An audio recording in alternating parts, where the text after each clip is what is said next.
मंडळी नमस्कार. पार्थ वावस्कर या युट्यूब चॅनलमध्ये तुमचं स्वागत. पुन्हा एकदा देव, देश आणि धर्म याच्याबद्दल बोलण्यासाठी मी सज्ज आहे. खरं तर गेल्या काही दिवसांपासून अनेक मेसेजेस येत आहेत आणि अनेक फोन्स येत आहेत की युद्ध जे भडकलेलं आहे, युद्ध सुरू झालेलं आहे त्याच्याबद्दल बोला. आपल्या देशामध्ये सध्या म्हणजे युद्ध हे सुरू खरं तर इस्रायल, इराण, अमेरिका यांच्या दरम्यान आहे. पण दुर्दैवाची गोष्ट अशी की त्या युद्धाच्या धुमश्चक्रीमध्ये हिंदुस्थानातले शांतिदूत पेटून उठलेले आहेत. तर हे शांतिदूत एकाएकी आपल्या बिळातनं बाहेर येण्याचं कारण काय आहे याच्याबद्दल बोलणं आवश्यक आहे. आणि हे सगळे विषय बोलण्यासाठी चर्चेत घेत असतानाच, याच्याबद्दल बोलायचं ठरवलेलं असतानाच एक घटना काश्मीरमध्ये घडली. ती घटना अतिशय भयानक होती आणि त्या घटनेबद्दल आज मला तुमच्याशी बोलावं असं वाटतंय. म्हणजे इराण आणि इस्रायलचं युद्ध एका बाजूला, अमेरिका आणि इराणचं युद्ध एका बाजूला. त्या युद्धामध्ये तो जो काय त्यांचा राष्ट्रनेता मारला गेला, खेमोनी वगैरे, ते सगळं काही क्षणभरासाठी आपण बाजूला ठेवूया. म्हणजे त्याच्याबद्दल बोलायचं आहेच पुढच्या व्हिडिओमध्ये, पण आता सध्या हातातोंडाशी आलेला आणि गळ्याशी आलेला विषय बोलला पाहिजे. युद्ध सुरू झालं. युद्ध सुरू झाल्यानंतर बातमी आली की तो खेमोनी मारला गेला. आणि तो मारला गेल्यानंतर अचानक संपूर्ण हिंदुस्थानातले शांतिदूत जागे झाले आणि जागे झाल्यानंतर त्यांनी ठिकठिकाणी आंदोलनं सुरू केली.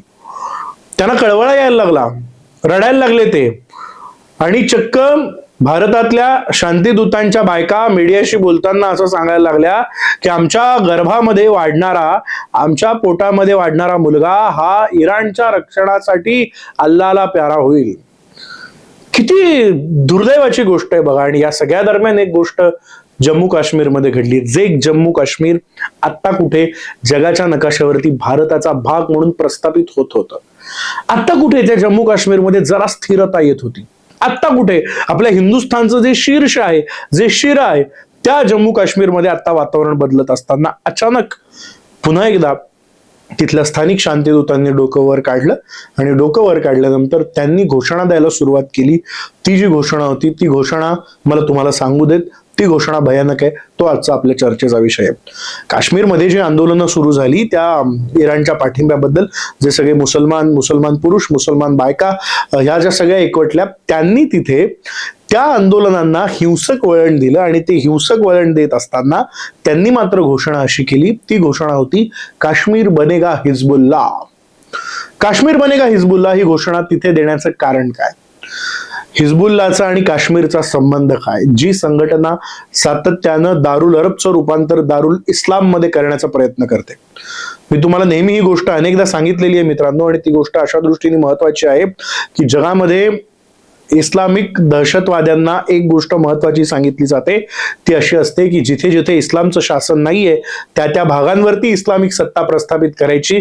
त्याच्यासाठी जो जिहाद करायचा, त्या जिहादला दिलेलं नाव आणि त्या जिहाद केल्यानंतर तो इस्लामिक प्रदेश करून घेण्यासाठीच जे आपलं महान कार्य आहे, त्याला आपल्याला दारुल इस्लाम मध्ये कन्व्हर्ट करायचं आहे, इस्लामिक सत्ता प्रस्थापित करायची. आणि इस्रायलशी भांडण घेतलेला हा जो हिजबुल्ला नावाचा प्रकार आहे, दहशतवादाला प्रोत्साहन देणारा आणि इस्लामिक कट्टरतेला प्रोत्साहन देणारा हिजबुल्ला नावाचा हा जो प्रकार आहे, हा हिजबुल्ला नावाचा प्रकार काश्मीरमध्ये काय यायला पाहिजे? जे काश्मीर आमच्या हिंदुस्थानचं नंदनवन आहे, जे काश्मीर आमच्या हिंदुस्थानचं शीर्ष आहे, त्या काश्मीराच्या इतिहासाबद्दल आमच्या गुलाबराव नेहरूंनी पाचर मारून ठेवली आणि तो सगळा घोळ घातला, त्याच्याबद्दल मला बोलायचं नाही. पण आज सुद्धा स्वातंत्र्याच्या 80 वर्ष आता जवळजवळ आपण जातो आहोत. आणि त्या 80 वर्षांकडे जात असताना सुद्धा काश्मीर मधल्या मुसलमानांना काश्मीर बनेगा हिजबुल्ला असं म्हणायला लागतं. का असं वाटतं? आणि मग आमच्यासारख्या लोकांनी जर मुसलमानांच्या निष्ठेबद्दल प्रश्न व्यक्त केले, प्रश्न उपस्थित केले, त्यांना जर तुमच्या निष्ठा या मातीशी जोडलेल्या आहेत की नाही असं विचारायला आम्ही लागलो, तर मग ते असं म्हणतात की आम्हाला आमच्या देशामध्ये, आम्हाला हिंदुस्थानामध्ये, आम्ही हिंदुस्थानी होते, प्रूव्ह का करायला लागतं? अरे मग इराण आणि इस्रायलचं युद्ध सुरू झालं, इराण आणि अमेरिकेचं युद्ध सुरू झालं, तर तुम्ही तुमचा बाप मेल्यासारखे गळे का काढता? संसदेमध्ये चर्चासत्र होतं आणि आम्ही गळ्यावरती छुरी रख दो लेकिन वंदे मातरम नाही कहेंगे, भारत माता की नाही कहेंगे, हा तुम्ही जो ऍटिट्यूड दाखवता आणि तुम्ही कंठरावानी असं आम्हाला सांगता, तुम्ही असं म्हणता की काय आम्ही वंदे मातरम म्हणणार नाही. तुम्ही या मातीत जन्माला आलात, तुमचे बाप जाते या मातीत जन्माला आले, त्यांचे वडील सुद्धा याच मातीत जन्माला आले, आणि तुमच्या 7, 8, 10 पिढ्या ज्या मातीमध्ये जन्माला आल्या मित्रांनो, त्या मातीला तुम्ही माय मानायला तयार नाही आहात, त्या मातीला तुम्ही आई मानायला तयार नाही आहात, आणि तुम्ही मात्र इराणचा कोण मेला, तो इराणचा कोण मेल्यानंतर तुम्हाला भारतात गळे काढायला वेळ आहे. म्हणजे ज्या मातीत इराणचा खेमोनी मरतो त्या मातीत मेलेल्या खेमोनीला ते बाप मानतात, पण ज्या मातीत ते जन्माला आले, ज्या मातीत त्यांचे वाडवडील जन्माला आले, त्यांना मात्र कुणीही, त्या मातीला मात्र कुणीही आई म्हणायला तयार नाही. किती दुर्दैवाची गोष्ट आहे बघा ही. भारतातल्या मुसलमानांना किंवा त्या इस्लामिक कट्टरतेमध्ये अक्षरशः न्हावून निघालेल्या माणसांनाही कधी सांगितलंच जात नाही. आणि मग ही जी सगळी जमाते पूर्व, खरं तर काश्मीर बनेगा हिजबुल्ला हे वाक्य देशविरोधी आहे. काश्मीर बनेगा हिजबुल्ला हे वाक्य राष्ट्रविरोधी आहे आणि त्यांच्यावरती राजद्रोहाचा गुन्हा दाखल व्हायला पाहिजे. अगदी काल परवा घडलेली या युद्धादरम्यानची एक गोष्ट अशी आहे की अमेरिका किंवा त्यांच्यापैकी कोणीतरी हल्ला केला आणि त्या हल्ल्यामध्ये एका शाळेतल्या काही मुली मारल्या गेल्या. आणि मग त्या मुली मारल्या गेल्यानंतर एक सोशल मीडियावरती तथाकथित सगळ्या जमाते पुरोगामींनी श्रद्धांजली अर्पण करायला सुरू केली. मग त्यांच्या कबरी कशा खोदलेल्या आहेत आणि ती काय 150-200 मुली त्या मारल्या गेल्या. त्यांच्याबद्दल सहानुभूती आहे की युद्धामध्ये सामान्य नागरिक होरपळायला नको.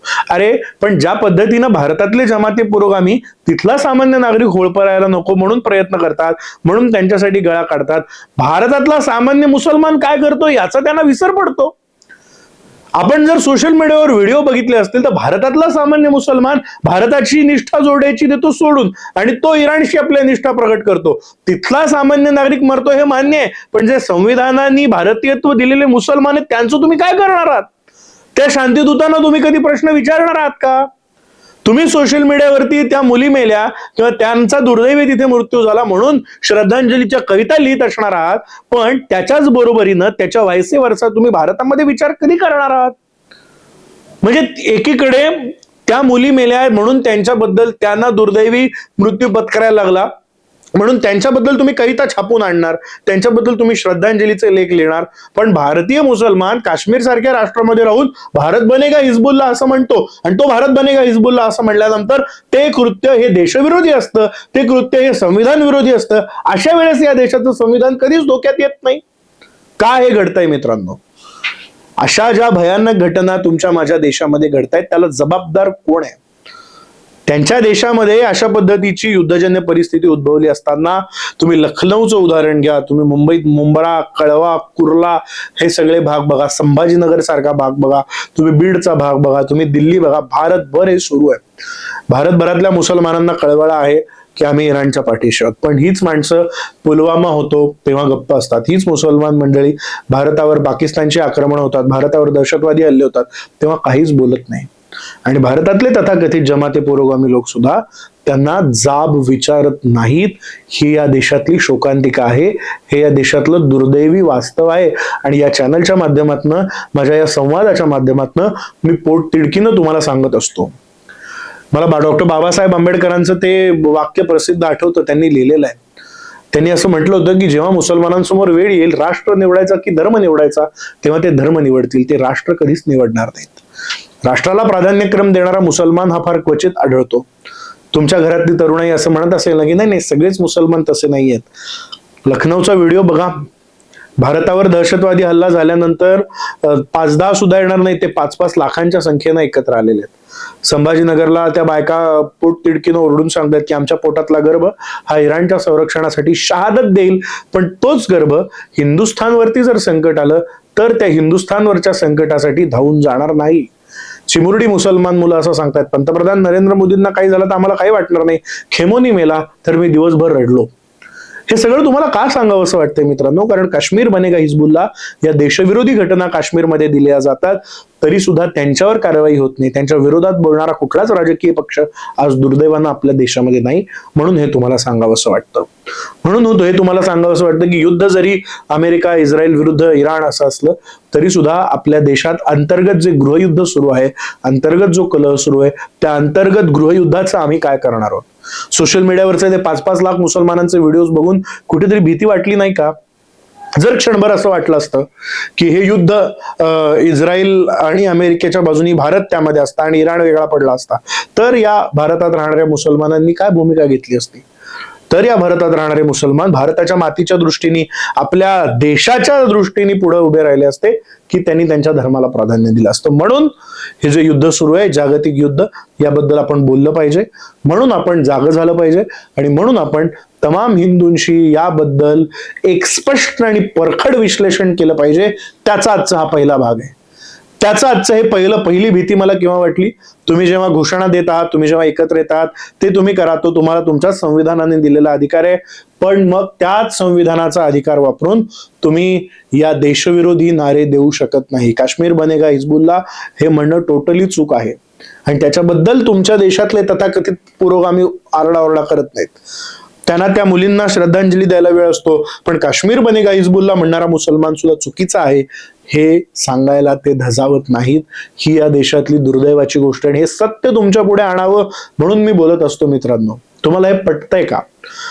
इराण आणि इस्रायल अमेरिका युद्धाबद्दल आपण बोलणार आहोत. जर समजा अशा पद्धतीने जर काही पडसाद उमटले तर मुसलमान कसे वागतील, त्यांची मानसिकता काय आहे, मुळात शिया आणि सुन्नी हा वाद कशावर सुरू झालेला आहे, या सगळ्याबद्दल पुढच्या काही व्हिडिओच्या माध्यमातून माझं विश्लेषण असणार आहे.